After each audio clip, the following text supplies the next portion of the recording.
بچهای خوش رو کدام زن داره خوب گوش کنه. من میدونم بین شما هست کسایی که 1 ساله 2 ساله نرفته پیش عروسوش.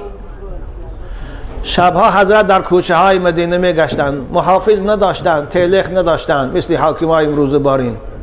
اونا عادل که بودن، عدالت داشتن، از کسی هراس نداشتن غیر از خدا. امروز که اینها عدالت ندارن، ظالمن، بنابراین به 50 100 تلخ نمیگردن. حضرت دستشان دیرشان بود، کوچه ها شب ساعت 1-2 شب بود میگشت، نزد یک دیوار رفت، از داخل خانه صدای یک خانم بلند شد. حضرت حیران شدن در این دل شب این خانم چی میگفته باشه. در و حضرت میدونن که با اکثر مردها در جبهه بودن برای جهاد، برای خاطر همین پاسبانی میکرد حضرت امیرالمومنین عمر. رفتن نزد دریچه خانه، گوش انداختن که صدای بیت خانی یک زن بلند شد. این بیت میخوان، سرود میخوان. فقط خوشنامه نداشته ایده، ایالی به خوشنامه بودن. مضمون بیت عربی است، تو 4 مصرع و فارسیش ترجمه همین است. او خانم میگفت، به خودش گناه کرده که خدایا اگر خوف تو نمی بود، اگر ترس روز قیامت نمی بود، اگر عذاب دهشتناک دوزخ نمی بود، این شب من هم مثل دیگر خانم های شوهردار در این بالای کراوات منم جنبیده می استاد. این یک جرم می‌آوردم، منم راحت و معیشت میکردم. حضرت عمر وقتی که شنیده آب دیدشان جاری شد، رفت، گریهش آمد. رفتن نماز بامداد با گریه خواندن.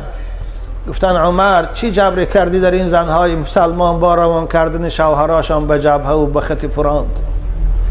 نماز خواندن، رفتن خانه. رسول خدا حضرت حفصه مادرمان دختری حضرت عمر است، پیش دخترشان رفتن. مثل حاکمای امروزه فرمان ندادن گیره حفصه رو پیش من بیاره، خودشان خیستن رفتن نزد دخترشان. در آمدن سلام کردن، نشستن، گفتن جان من حفصه، گفتن تو همسر هستی، تو مادر هستی، تو زن هستی، تو خانم هستی، تو به من راست گو، تو مادری همین مؤمنه هستی. به من گو که همین زن از جدایی شوهر تا چند وقت طاقت میتواند کرده، آخران این مهلت شگو. حضرت حفصه مادر من گفتن یا امیرالمومنین پدر بزرگوار، 4 ماه زن میتونه خوشه به شوهر نگه داره، این زنهای شوهردار. بعد از 4 ماه که گذشت، ماه 5 و 6 به طاقت میشه، احتمال است این که برای خطا رو و خیانت کند، زیرا دیگه خوش کنترل کرده نمیتواند.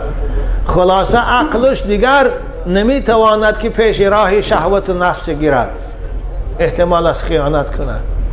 4 ماه فهمیده زندارا غمی زنات نکو خورید.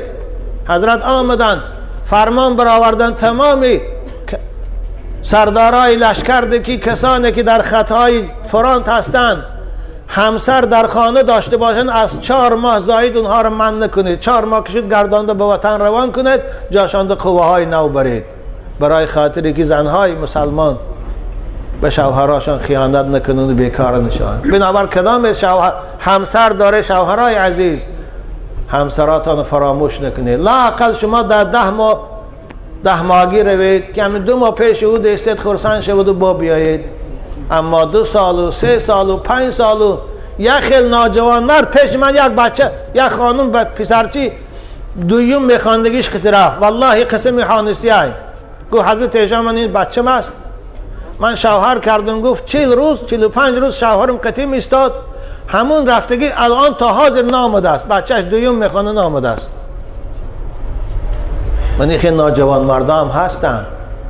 حیف جوان مرده که خود در اینجا راحت کند و همسر رو در اونجا عذاب روحی کشد. اگر رفتون نمیتونی جوان مردی کردن، نمیتونی همسری کردن، نمیتونی او رو تأمین کردن، مردانه طلاقش کن. یک طلاق او بیچاره کل معلقه در بین آسمان و زمین نگردن. اگر خواهی باز که رفتی میتونی با گشتگیریش یا طلاقی کردی، 3 ماه پسای 3 سال پسای اگر زنی با وفا باشد برات استاد. لیکن که نخواستی او عده‌اش برات شوهر کند ده، مگر او در دام تو چسبیدگی است تو اینجا راحت کنی و اونجا عذاب کشد. خدا قرآن برای ما این نهی میکند ولا تذروها کالمعلقه، زنها تان بین آسمان و زمین معلق نگاه نداره، نه زنشان میکنه که او راحت کند، نه سرشان میتید که او جدا شود و شوهر کند. مسلمان نباید این کار کنه. انشاءالله گمان دارم در بین شما این تو مردهای و این تو جوانهای بیناموس نبودگی است. همه شما انشاءالله جوانهای بغیرت و بناموس، زیرا که زن شیشه ناموس هر مرد است.